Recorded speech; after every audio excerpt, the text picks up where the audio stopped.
Hi, this is Rich Fox from Circa Cycles in Portland, Oregon. We're with the Group Ride podcast today.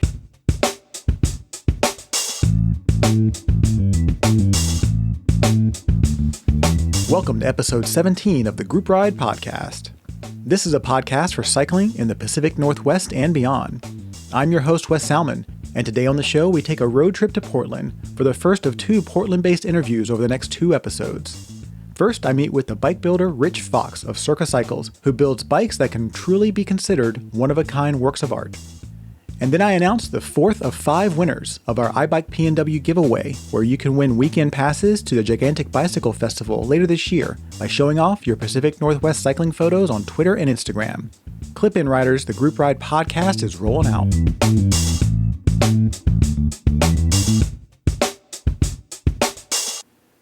The Group Ride Club is the only way to get Group Ride podcast swag, and it's a great way to show your support of the show to all your cycling friends. To build up the club, I'm putting together a few club challenges with rewards along the way. Once we hit 50 club members, I'll kick off the creation of our official Group Ride podcast custom jersey. This jersey will be epic and only available to club members. At 100 members, we'll unlock the special live event podcast, where I'll do a live recording of the show in the Seattle area where listeners can attend and, most importantly, get involved. Club members will get VIP access to this event. And the final goal is the 250 member mark. Once we reach 250, I'll be setting up a club members only Group Ride podcast ride in the Seattle area. My goal is for this ride to have multiple celebrity guest ride leaders, as well as a pretty amazing after party. It costs as little as $1 to become a Group Ride club member, so check it out at thegroupride.com/club.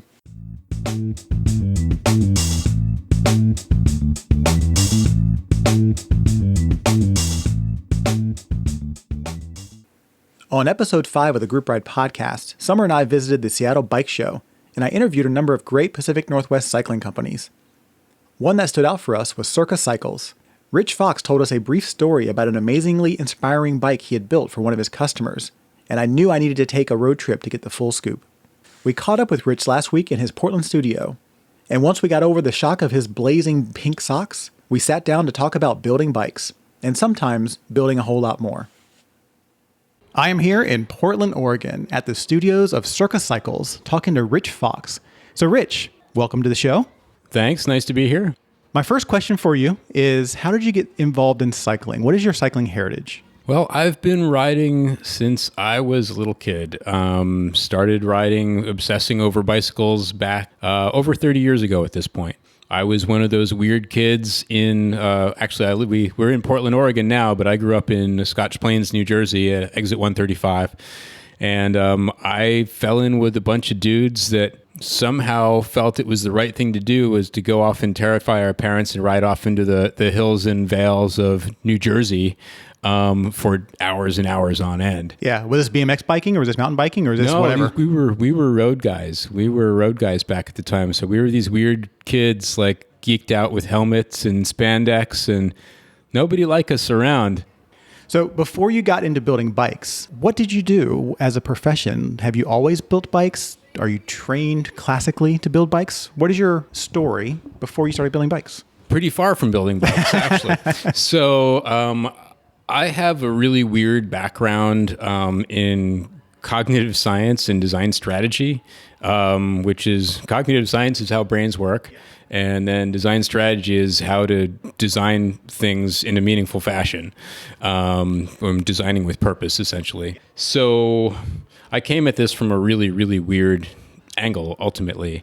I started out as a kid. As a kid in the 80s, I was a musician, and I was a drummer.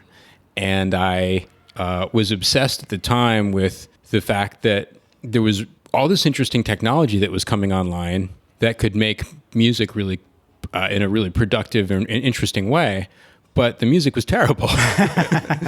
So I was like, somebody needs to design these musical instruments to better take advantage of the technology and simultaneously leverage the culture of music. Because I thought there was a huge disconnect between the knob twiddling, essentially, of digital music at the time, or electronic music at the time. So I said, gosh, if I could figure out how to get that job designing those electronic musical instruments, I would have a cool career. But I didn't know what that was. So I was going off to school, and I went to the University of Rochester, and I was looking around for what I was going to major in. And I found this cognitive science thing, and it was about how brains work. And you could customize the major to some degree. And I was like, oh, so if I could figure out how brains work, then maybe someone will give me that job. And it was kind of a weird, circuitous path. Ultimately, over time, I found a professor that kind of pointed me in the direction of something called human factors and ergonomics, which is like how people and technology get along. So I focused on that, got out of school, actually ended up working at Eastman Kodak Company in their human factors group for a while, where I discovered industrial design. And industrial design is, so I was working in a design center at Kodak, and I looked over the wall in the design center I was in, and I saw these guys doing these really cool sketches and actually designing things. And I was like, ooh, if I add that to my skill set, maybe I can get that job. Yeah, exactly. Just climb over the wall. Yeah. So I went back to grad school for industrial design, and it turns out like, nah, I'm not the guy to bring the sexy to shape making, but I'm really good. It turned out I was pretty good, at least, at thinking about design problems and structuring design problems and figuring out how to look at them from a kind of a very high level and find connections between culture and technology and patterns and things like that, so that I could ultimately, help companies create stuff. Now, fortunately, while I was doing that, I made my thesis work about all that design of electronic musical instrument stuff, so I got that out of my system. And because then I got recruited out of grad school, and I ended up working in all these basically global design firms. Ultimately, one that brought me here to Portland, I worked for Ziba Design as a lead design strategist for them for about 6 years, where I was working on everything you could imagine, like, whether it was diapers and mopping, next generation surgical technologies, all kinds of consumer electronics, you name it, I worked on it. So I did that, and then I got recruited out of that to go work as an innovation director at Nike, where I worked on advanced R&D for those guys. I got really lucky on one project that happened to be cycling focused. I actually got to work on Lance's 7th tour effort. Oh, wow. Which was really cool. So I had some really amazing experiences through that. And then after I left Nike, I started my own little design consultancy, going back and doing design strategy work, running our own show with a little company called Tinder. Not the sexy time Tinder, it was a different one. It was before the sexy time. Before it got weird. Yeah. Yeah. It's very strange. No, it's just, it was before that happened. Then I kind of got to a point in my life where I wanted to try eating my own cooking. I've been creating, next generation platforms and doing really interesting innovation work for lots of other companies. But I would pretty much like, here you go. And then I'd walk away and I'd get my consulting fee or whatever. And, I wanted to see what it was like to take control of the entire thing. Yeah. And now you're building something of your very own from start to finish, it feels like. So how long have you been building bikes now? So I started circa 5 years ago, and that was really my beginning. I was not a bike builder before that. Obviously, as I said before, I was a passionate cyclist since I was little. I've always done this, but I was never building frames per se, which gave me an interesting advantage, right? Because if I was going to create a whole new frame manufacturing system, which is kind of one of the things I wanted to solve for with Circa, I wanted to figure out, well, how can we build bikes more efficiently in the States? Well, the fact that I don't have like legacy skill set that I have to pay homage to or that I have to keep going with, it freed me up to do all sorts of different things. So I'm not really a welder, I don't have to focus on, it has to do this or it has to do that. It's just like, what's the method that's going to allow us to build bikes efficiently here and still make something cool? And if it means, and part of it came down to ultimately with our system is like, we need to radically reduce the man hours in order to create the bikes. And we need to and we can't have super expensive folks building them either. So by simplifying the manufacturing process and taking heat and welding out of the equation altogether, that gave us a lot of flexibility to streamline, our overhead as well as our production timeline. So from the time you originally planned to start building a bike to the time that you delivered your first completed bike, what was the time span there? How long did that take? So we took a few years of R&D just developing this product platform. It was like, because we had to really rethink everything about how we were going to make things. And a key takeaway that we had learned early on was that I had to get away from heat, paint, tooling, labor, or reduce the labor, and then deal with the geometric complexity of bike frames and figure out how to do all of that. So I had to find substitutions in the local manufacturing ecosystem for all those things. So from a heat standpoint, I had to get away from welding, which is why we bond our frames together. So in order to bond our frames together, we had to develop our own lug system that would maximize the performance characteristics of the adhesive systems that are out there. In order to do that, we had to find a manufacturing process that would be efficient for us, so that we don't get stuck with tooling costs, which we'd have to amortize over huge volumes, which as a new company we would never get to, and we'd just get crushed. So this is why CNC is really a great solution for us. We don't paint anything, we anodize everything. Anodizing is lighter than paint, harder than paint, faster to do, and we can do really cool things, like we can laser etch into it, which allows us to really start doing some really cool custom storytelling, and personal storytelling for folks with some of our bikes. Heat paint, tooling, labor. So our labor comes down pretty radically, less than 10 hours per frame, really, which is a pretty significant time reduction than your classic. Is that for the full buildup, or is that just the frame? Mostly a frame. Build-up is only a couple. It depends on the parts that are going on, but hanging parts is usually only a couple of hours at most. It's not that complicated. So take me through the process of someone who wants to get one of your custom bikes built. What do they do? What is the first thing they do when they walk in your door and say, I'd like to put together a bike plan? In best case scenario is that they're here, or they either come to Portland and meet with us here at the studio, or they're already in Portland, one way or another.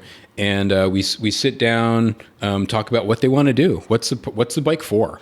Is it to do a short commute to work? Is it for trails? Is it because they want to ride? They're doing road riding and they're covering 100 miles a week, or they want to ride gravel, or whatever their purpose is. We need to really understand where they want to go and what they want to do.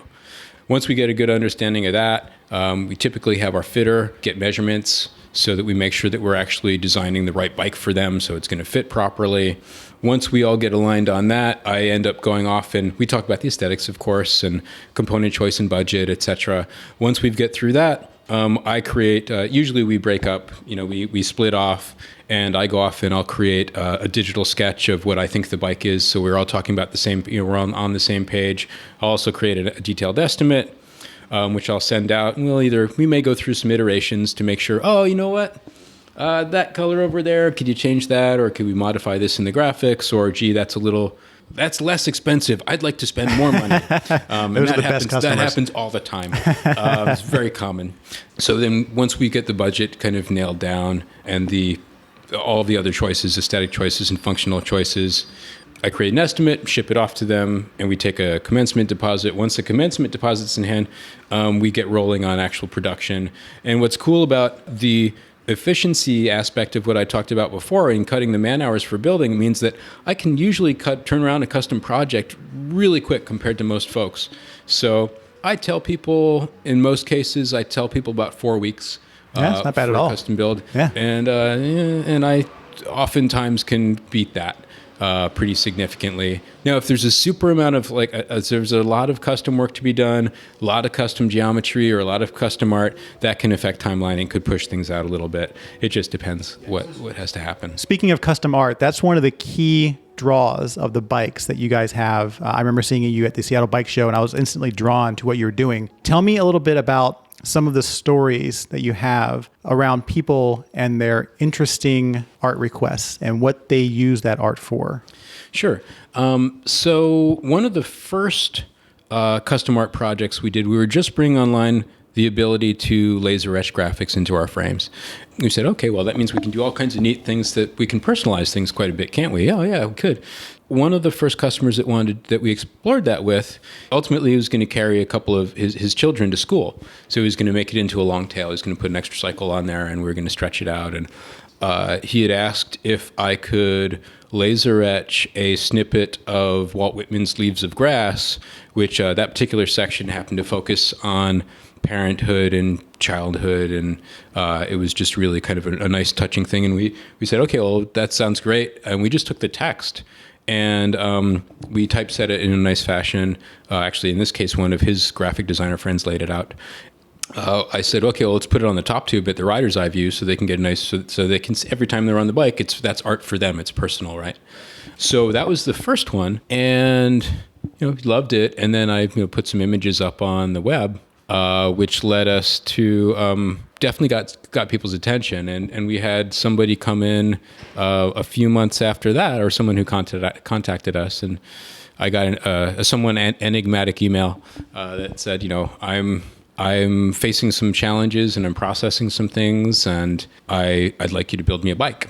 So ultimately, that project turned into what we call the medicine bike, and we had a situation where she came. So we got together with Catherine, who's our client's name. She came on down, and we got to know her, and we had some conversations. I brought my fitter, and she said she'd also had some injuries. So I wanted to say, okay, well, let's make sure that we're going to take into account any design work that we do is going to take into account any injuries that she may have. So we got together. Dimitri, as Macroganus, is our master fitter that we work with all the time, and myself got together with Catherine, and she told us a couple of amazing stories, that were just jaw-dropping. Either of them independently would have been startling. So the first story is a few years ago, about 4 years ago, she was getting ready to take a trip, some kind of a trek in Southeast Asia somewhere. But she has family out in Wyoming and Montana, and she was doing a training hike just by herself. She went out to some remote location, and she was hiking along pretty well off the grid. And she was hiking along on a ridge of some sort, and the cliff face gave way and dropped her like 100 feet into a ravine behind a waterfall. So she's lands behind a waterfall, body is broken bad. She's in shock and stuck, basically. Now, fortunately, it just so happened that as she was going in, there was a BLM employee that was also going in the same region that saw her go in. And then he came out at the end of the day to the parking lot. I guess they must have parked at the same trailhead. He came out and he saw her truck still there. And he said, that's weird. I wonder why. Because she didn't look like she was, in for multiple days. So he went back and found the place where the cliff had fallen away, found her, but there was no cell signal. So she was stuck. He's like, I have to go. I'm going to hike out. I have to drive to town to where I can get a signal 20 miles away or something like that. And then I'm going to go get help. And she's like, okay. And sure enough, ultimately... And she'd been laying there for hours. She'd been laying there for a couple hours, I believe. So she lay there for at least she knew someone was coming. And a while later, they actually had to bring in a helicopter to get her out of there. And they got her to the hospital. They start putting her back together. And she says, I still want to take my trip next week. And they're like, that's not really a good idea. That's probably not good. But she said, no, I want to go. I'm going to change the itinerary a little bit, and I'm just going to sit on a beach. I can do that. So the doctor said, okay, they could kind of help. They didn't do any of the surgery yet. They just kind of patched up a little bit to stabilize limbs and whatnot. And she went and sat on a beach for 10 days or so, and then came back and they did all the surgery and put her back together. And, so there was that. But it gives you a little bit of the sense of like, okay, she kind of puts her mind to something, and she really is going to go ahead and do it. So that's just a little bit of a character studying, some background character in Catherine. But the genesis of our project with her was a bit more tragic, unfortunately. As we got to know her, she told us the story of her son, Chris Ramsey, who a year and a half prior to us meeting her had been involved in a tragic automobile accident during a freak storm. From what I understand, it was a terrible rainstorm. A tree went down across the highway that he was driving down. The truck in front of him stopped. He swerved to not run into the truck, and he ran into the tree. And he died in the accident, which you can imagine as a mom would be a pretty horrible thing. As a parent, that's a terrible thing. Some time had passed, obviously, before she came to us, but she had learned about the notion of the true divide and seen it as maybe something that she could set her sights on, as something that she could focus her energy on and help her to heal. So she came to us and said, hey, can you build me a bike? I think you're the guys to build me a bike. And I said, well, I'm not a mountain bike builder. I might not be your guy. And she said, oh no, you're my guy. And I said, well, okay. And we kind of regrouped and thought about it for a little while. And we said, okay, tell you what, we are going to build the bike that you are going to train on as you learn to punch, or to hammer miles into your legs. And then we're going to make that bike as inspiring as possible in honoring your family and your culture and what you're about to do. So that was the medicine bike, the bike that we ultimately ended up calling Medicine after the medicine wheel of Navajo culture. Catherine is Navajo. The Navajo word for Navajo is Diné, so I may use that every now and then.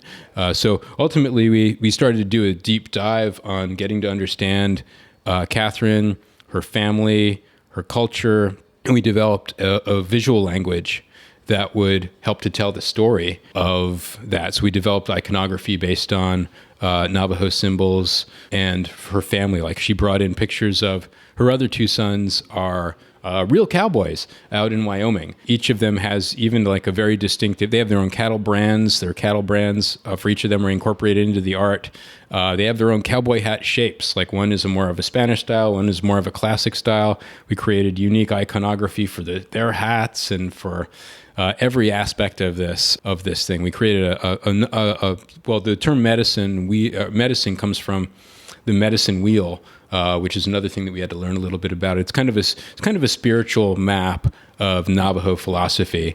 A simple kind of way of saying it doesn't really quite do it justice. But so we created a special medicine wheel that would become part of the visual language for the bike, and then ultimately laid all of that out. Because we have, as I said earlier, we can laser etch all of this into the surface of the bike because we anodize, and then that laser etching then becomes permanently etched into the surface. So it's one of those things where it's not like a sticker that'll peel off or something. This is real. Yeah. This is in there. And we developed this kind of elaborate visual language that ultimately we laid in, and through a lot of, it was an amazing project. I mean, to be invited into somebody's life in that way, it was very humbling to realize like, oh, I'm building, I didn't really envision that. Okay. I thought at first when I started doing this, oh, I'm going to build this platform for building bikes and it's going to be really efficient. Maybe I can maybe I can help to create an industry here, in Oregon. I want to create something where it's like, oh, this could really turn into something that's super scalable. And it never dawned on me that it would also put me in the position where I could be helping to, inspire people and get so personal with them. We spent hours and hours just crying in the studio as we kind of reflected on the sorts of things, what we're trying to convey, even just through the art of this, of the medicine project. So it's been a really remarkable experience. I know Catherine has enjoyed it. It's been very meaningful for her, but I mean, for us, it's been amazing as well. Well, it sounds like you guys are building more than just utility bikes that you can laser etch on. You're kind of building, and I see it here on the table written in red ink. Some very smart person has a tagline that they've written. It says, "Inspiration on wheels." It really sounds like there are cases where the customization of the bike and the stories that people can tell through those customizations are super inspiring.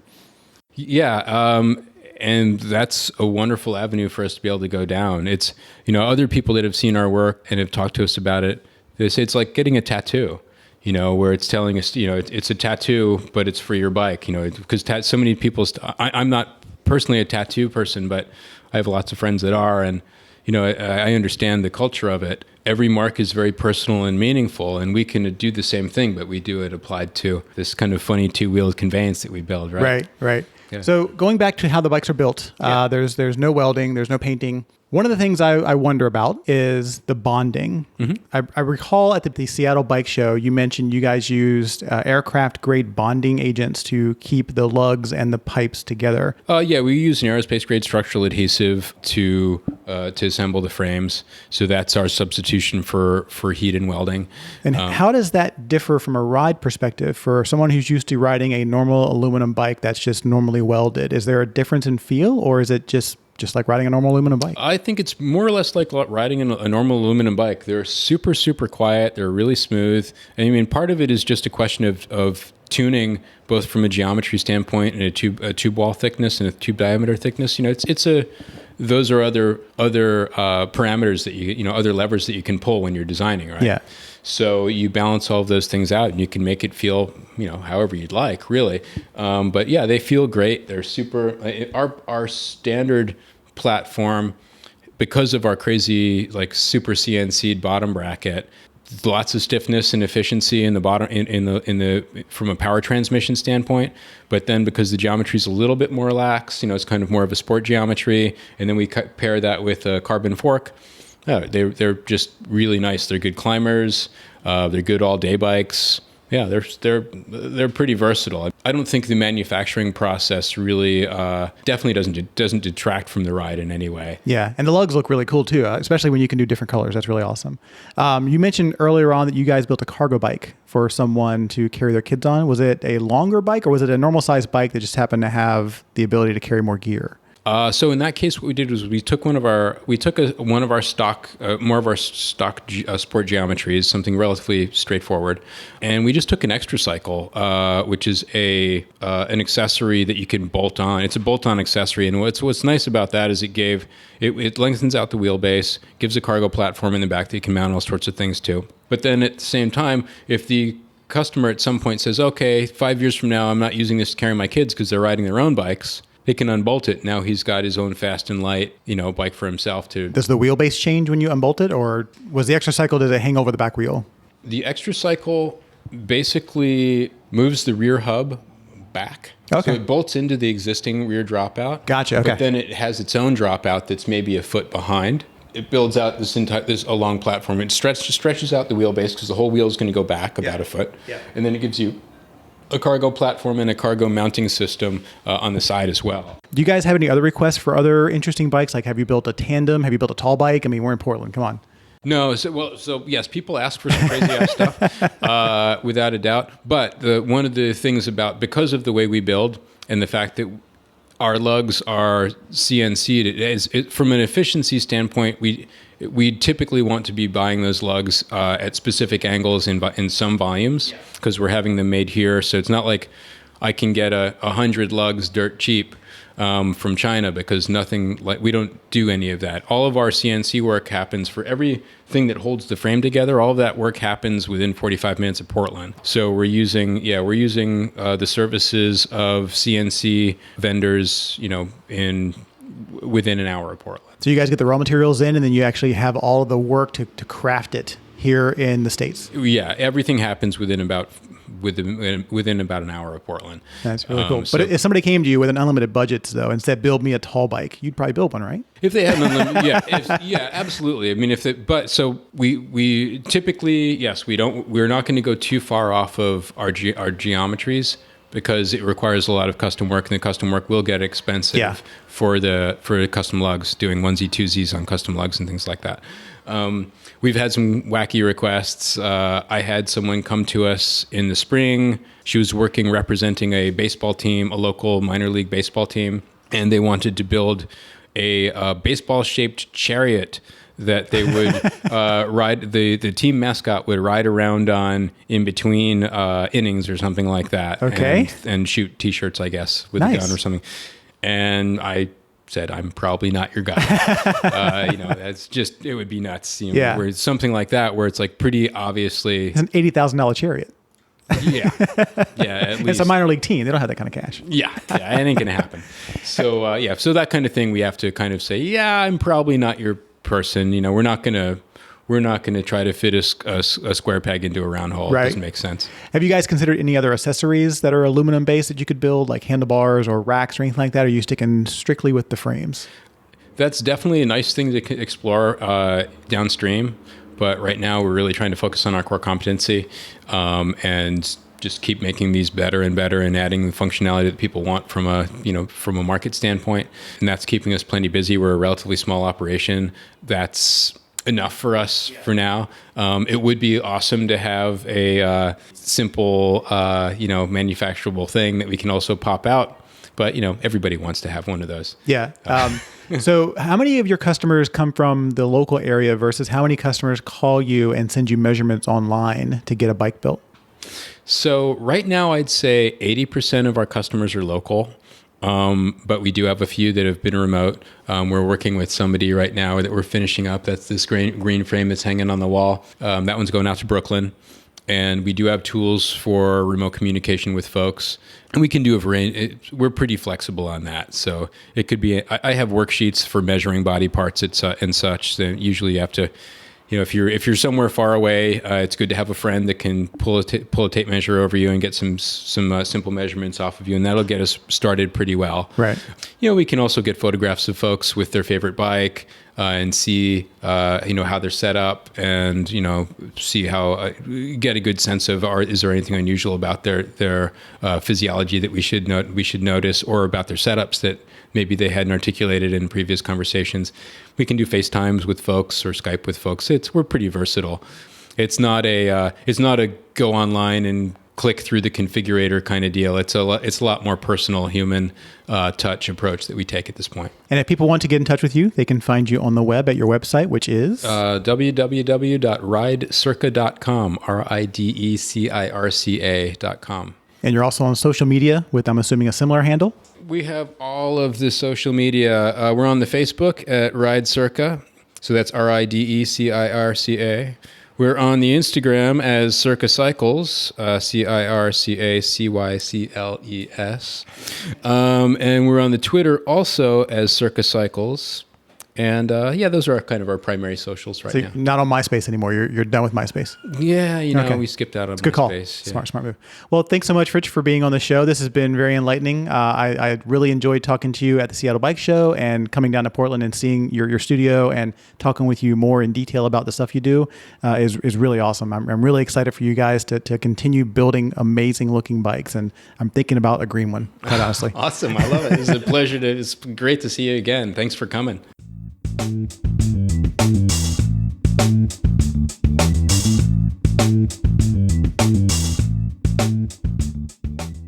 Between May 19th and June 21st, the Group Ride Podcast is giving away weekend passes to the Gigantic Bicycle Festival in Snoqualmie, Washington later this year. To enter, you simply post your amazing Pacific Northwest cycling photos to Twitter and Instagram with the hashtag iBikePNW and mention the Group Ride Pod. The fourth winner of our 2 weekend passes to the Gigantic Bicycle Festival is Nick VDH51. Congratulations, Nick. I'll be in touch to get your weekend passes sent out. Next week is the end of the iBikePNW giveaway and your last chance to win free passes to the Gigantic Bicycle Festival. So get out there and take some amazing Pacific Northwest cycling photos. You can find out more about how to enter by going to thegroupride.com/iBikePNW.